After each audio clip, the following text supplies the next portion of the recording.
Hey everyone. So here I am, sitting on the bed. The sun is shining very brightly on that side. I I would be happy if I had my blackout curtains, but I don't know where they're at in our storage unit, and I don't feel like having my husband dig through a whole messed up storage unit just to find my blackout curtains, which would probably be helpful for me because I do have light sensitivity and it's quite bright on my eyes. All right, so what did I want to talk about? Um, well, let's talk about how I've been feeling. So last night I was not the greatest night again. I wasn't feeling good. This morning I woke up early and I just felt really nauseous. I just felt like I was going to throw up. So I ended up uh, taking the little bag out of our small trash can and putting a new bag in it. So in case I did throw up, I could throw up in the trash can. Well, anyways, I fell asleep for a little while, then got back up, and I've just been in a lot of pain. Like my head is hurting. My hearing's been going in and out on my left ear. I've been dizzy. Like I have a chest tightness, like a heaviness in my chest. Uh, I hope I'm not coming down with a sinus infection or a respiratory infection or anything like that because I really don't want to deal with that. I've dealt with enough shit in my life for the past almost 3 years dealing with being sick constantly. So, my husband's off to work and he works doubles today, which means I'm here by myself. And I don't think I mentioned anything about where I live now because I haven't gotten to that part of my vlog because I wanted to talk about my past. But I live in the city.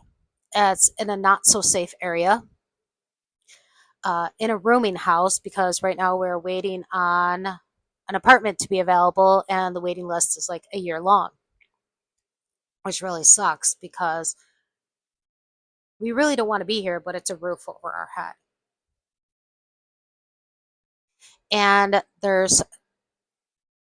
I don't trust a lot of people, and these people that live here, I don't trust them either. They're shady, they're sketchy, they're weird. And they're not people that I would trust to go to if, say, something is to happen to me. Like, if I'm not feeling good, I'm not going to go to them and say, you know what, I don't feel good, blah, blah, blah. No, I will suffer before I go and talk to any of these people because I don't trust a lot of people. And especially in a place like this, which you guys will learn more about this place as I get further into my vlog. So I decided that I was going to turn to like Facebook, social media, talk to people there about how I feel. I messaged one person. Excuse me. Oh, I need a shelf or a stand or anything that's a lot closer to me. I would put it on the stand that's in front of me, but that's where my cell phone stand thing is that I'm using right now. Hmm. I mean, I could try. Eh, it did somewhat work. Well, anyways, I turned to social media to talk to message some people. Got no response back, but it's no surprise because the person that I did message sleeps until like 12 o'clock in the afternoon because, if you ain't got a job, stay up all night, sleep all day. I guess that's how it goes. Anyways,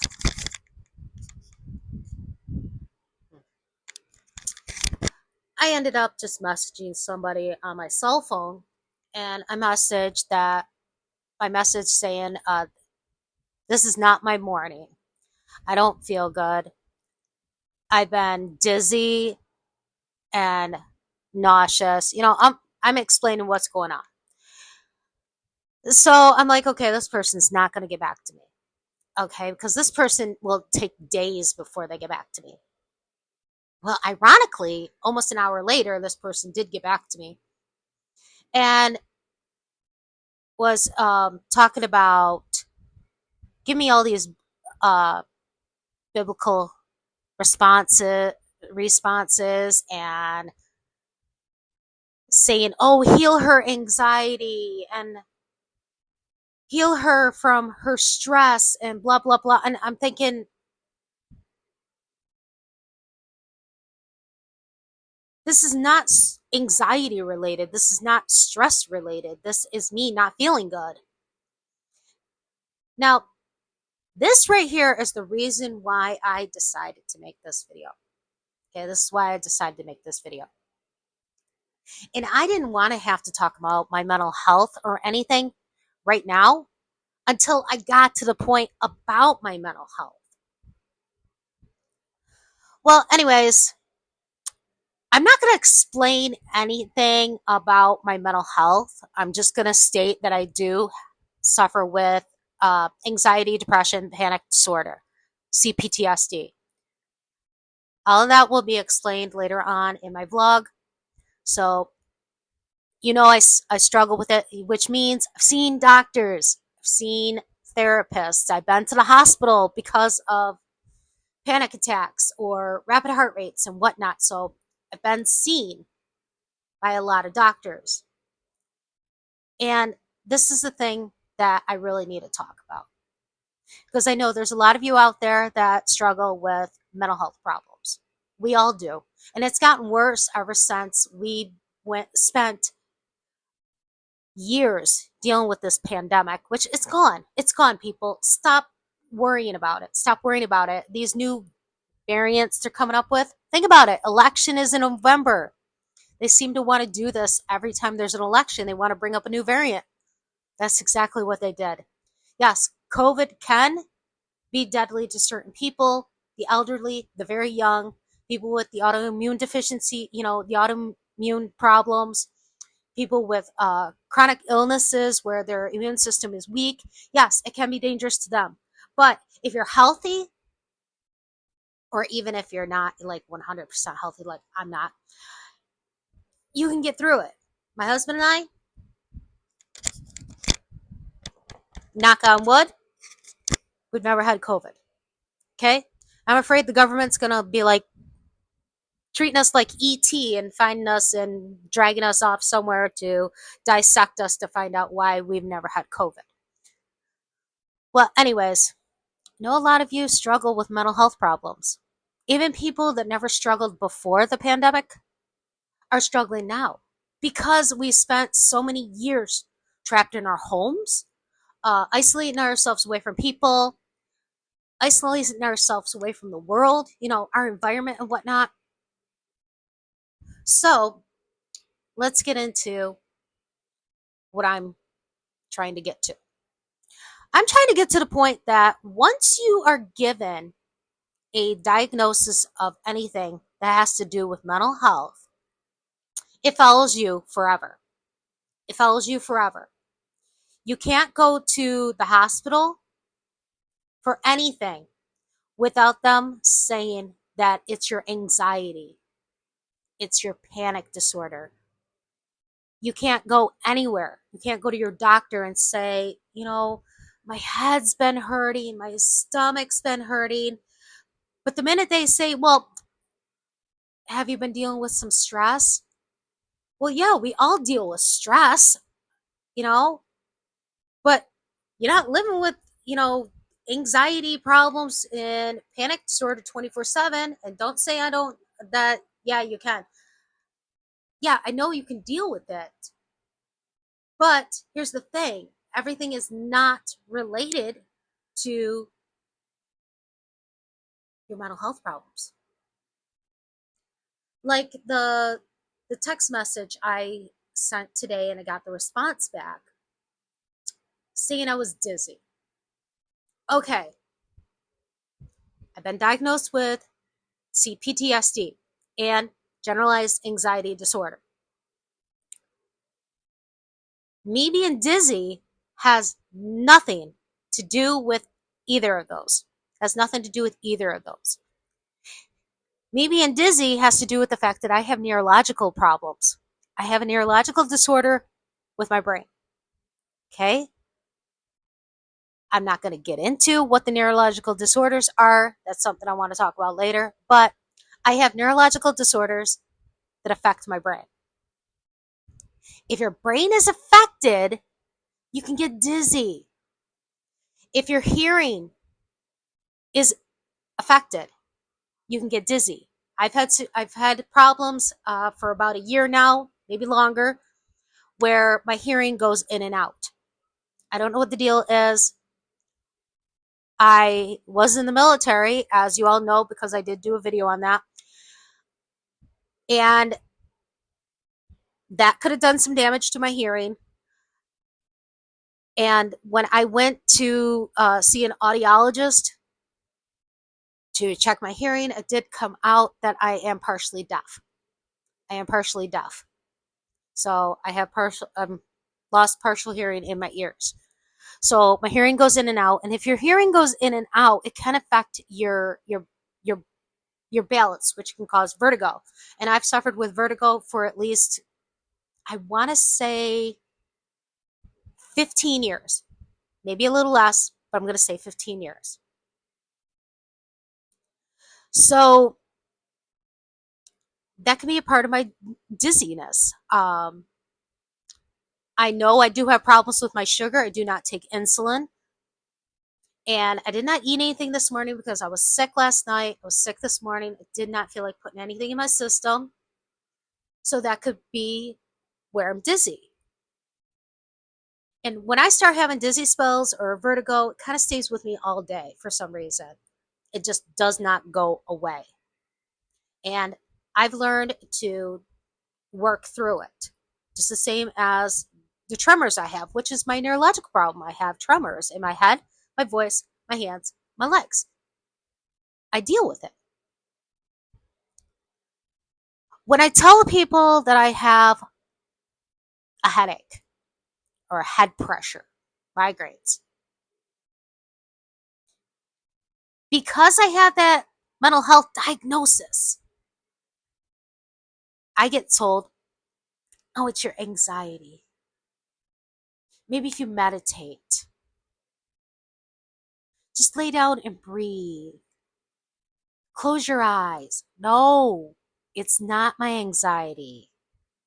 It's the fact that I have another neurological disorder that causes pressure on my brain, which causes me to have migraines because it's a rare brain disease. It has nothing to do with my anxiety, people. Nothing at all. Another thing that can be the culprit for my migraines is the fact that I have an allergy to mold. And it seems like a lot of places that I have lived recently, mainly 3, I've been re-exposed to mold over and over. The place before this, I was exposed to mold. In here, I'm exposed to mold. And what happens when you're exposed to mold? You get headaches, you get nauseous, you get sick, you get rashes, you can have heart palpitations. So it would mimic an anxiety problem. But here's the kicker. It's my environment that is giving me the headache, the nausea, the dizziness. It's not my anxiety. Yeah, I have a lot of stress living in a rooming house. Who wouldn't? Okay? I miss not having a kitchen. I miss not having a living room. I miss having a living room. I miss having my own space. I miss, being able to walk around. And my thing is, when my anxiety gets really bad, I pace. And that's something you're going to learn when I start talking about my mental health problems. I love to pace. For some reason, it helps me. And when you live in a room, how much can you pace? I'm pacing in a U shape because of where my bed's located, where our bed's located. All right. So I mentioned that I was nauseous. Oh, anxiety. No, no, no. See, I have a problem with certain foods that I eat, and stupid me being I'm not going to call myself a heifer, but I love to eat. And with all the depression I've dealt with and the trauma that I dealt with, I usually just binge eat or just eat whatever is available. And last night was just an all out weird eating session. I was eating ramen noodles. I had some peaches. I had some popcorn. I'm like, is that even healthy to be eating late at night? No, no. I went to bed shortly after I ate that, which probably contributed to me being sick because of all the sodium in that food. Had nothing to do with my anxiety.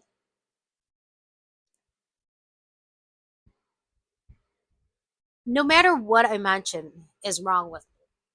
I could say I have a sinus infection or my sinuses are screwed up and it could be a sinus infection. Somebody would probably say, it's your anxiety. No.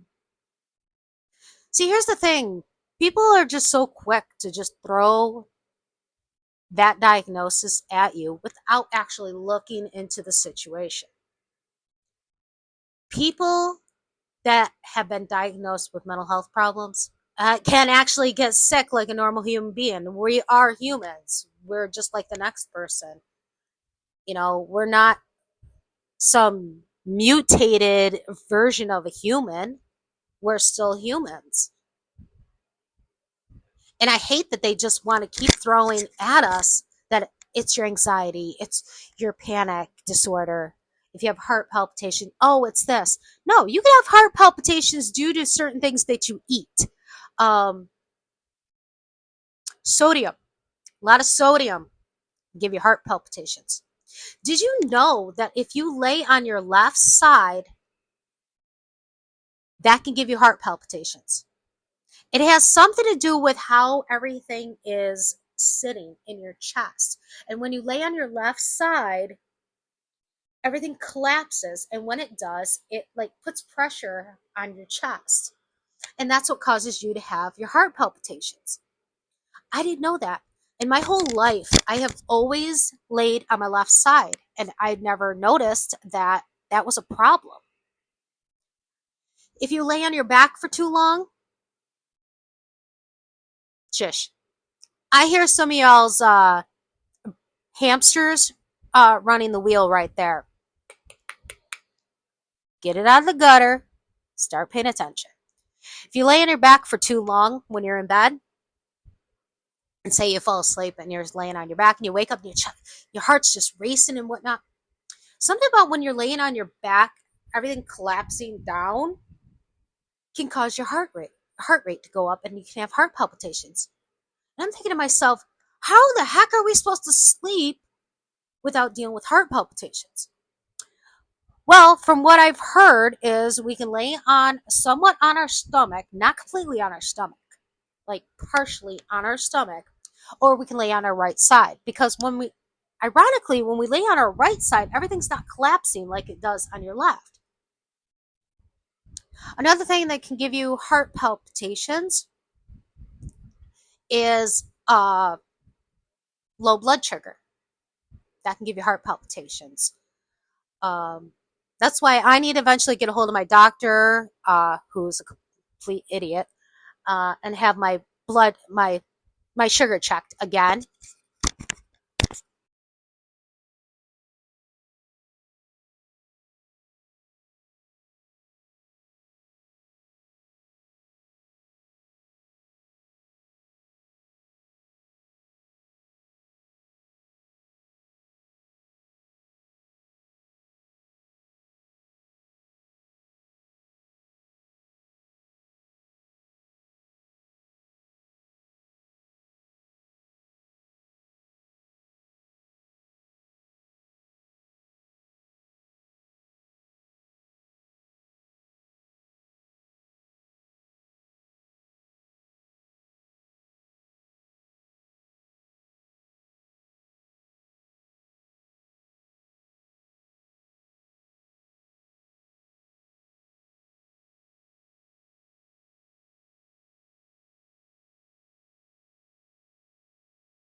shortly. So, see you in a few.